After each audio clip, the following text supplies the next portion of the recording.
Okay, let's try to figure this out. Hello, Google. How do I make words bigger so I can read them?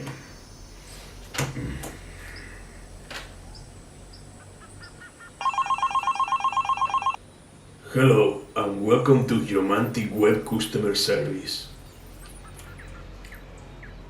How can I help you?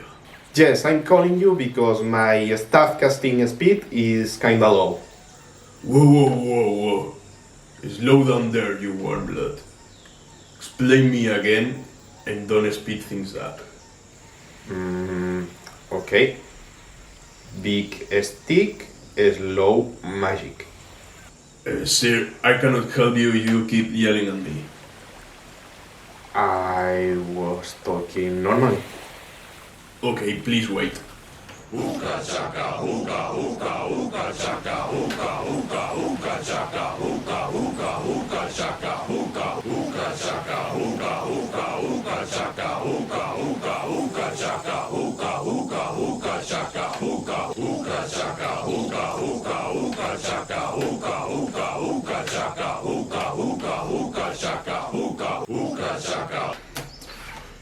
Is the issue still persisting? Yes. Have you tried turning it off and on again? What? The staff? Don't insult me.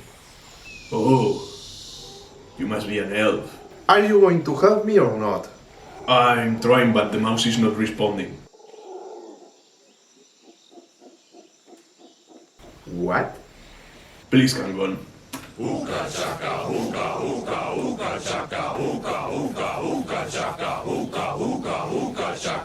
Is it fixed now? No.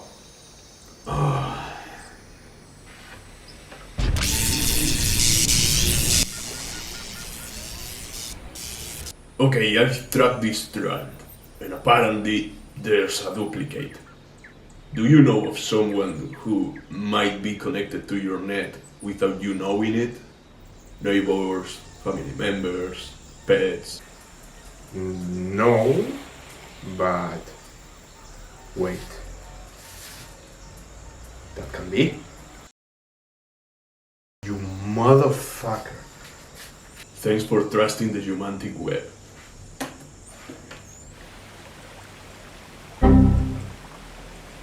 Oh look, I've won 1,000,000 gold. Today's the best day ever.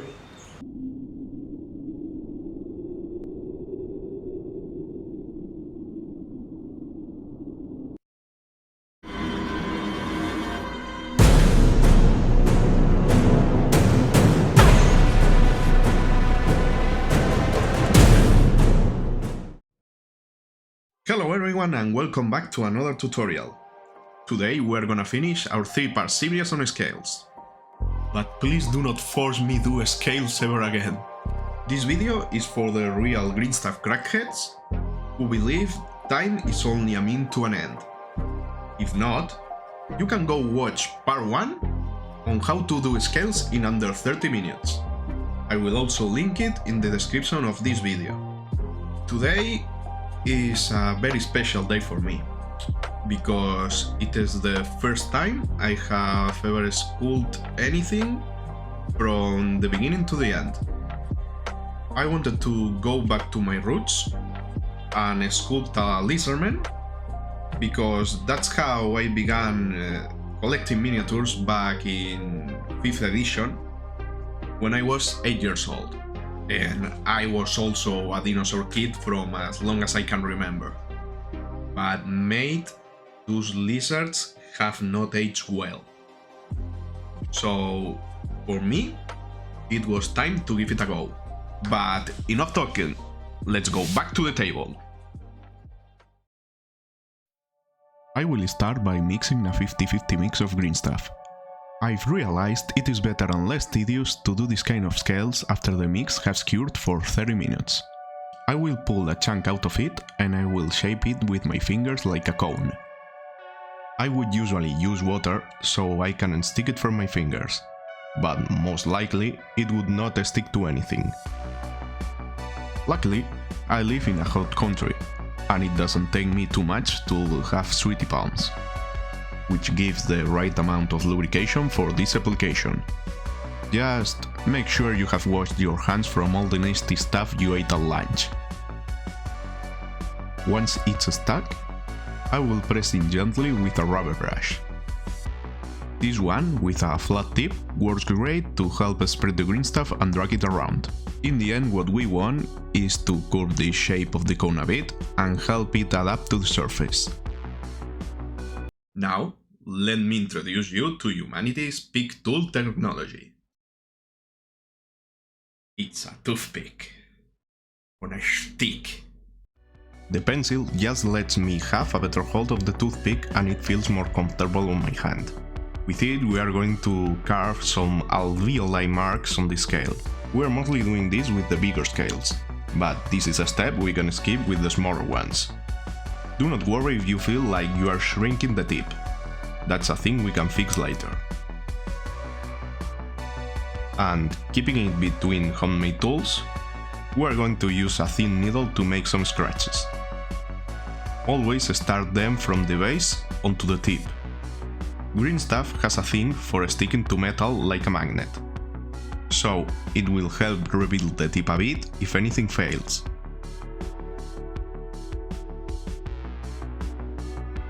You can use your fingers or some tweezers and straighten them by yourself.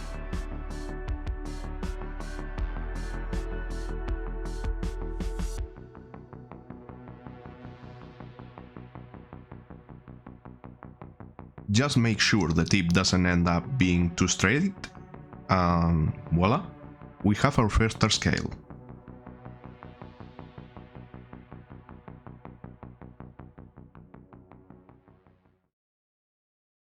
Consider supporting the channel via Patreon. It will make me less dependent on commissions for the content, and add more variety for the tutorials instead of having to work with Timmy and Jerry all the time. Also, it will give you access to the Discord server where you can share your works and I will give you feedback on how to improve them. In addition, you will be able to influence on what you wanna see next, or if you just want to give me a hand, it would help me out with materials and keep my wig collection growing. If you feel like you struggle reaching an area without touching what is currently fresh, help yourself laying them off with the toothpick. Just make sure you are not interfering with their meeting. Don't stick the toothpick to the base of the cone.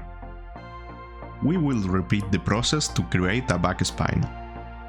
The scales should be built in rows.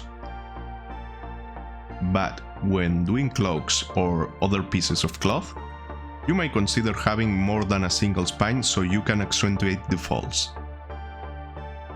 It would be intelligent to let the spines dry before moving on to the filling, as it will divide the sculpt in working areas and make it less likely for you to put your big fat thumb into freshly sculpted scales. As I said before, if you feel like your scales have lost their spikiness while sculpting, you can pull the scales with your fingers or some tweezers, if it isn't a reachable area. It is important to pull it until it breaks, more so in a way that you are satisfied with. But that doesn't mean you have to do this with every single spike. As I said, this is just for fixing mistakes. I try to be somewhat irregular with the size of the spikes. Sure, you will be able to identify areas where the scales are bigger, and that there are gradients there, but I like to sprinkle some smaller ones for a more natural look.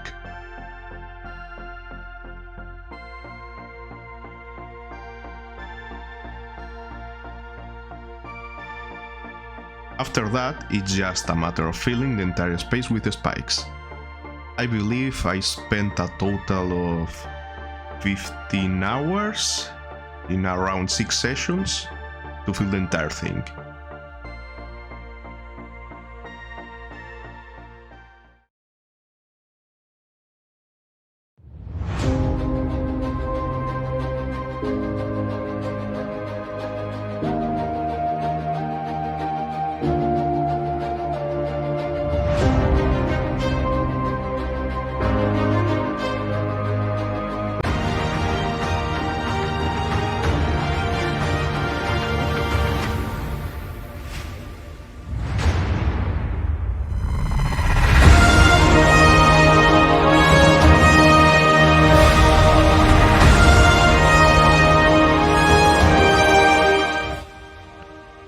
That's it.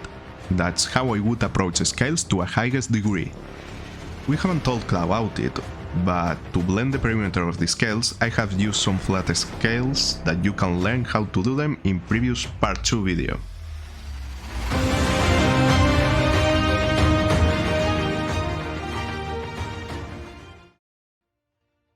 As you have seen, it is a very back and forth technique.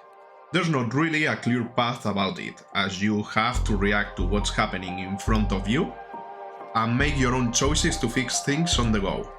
I acknowledge that there might be a lot of people not willing to put so much time into it, but I'm here to teach people on all levels. That's why I invite you, again, to go watch my other videos on scales for easier and quicker results. Until next time, I've been Obsessive Converter. Stay safe, heretics.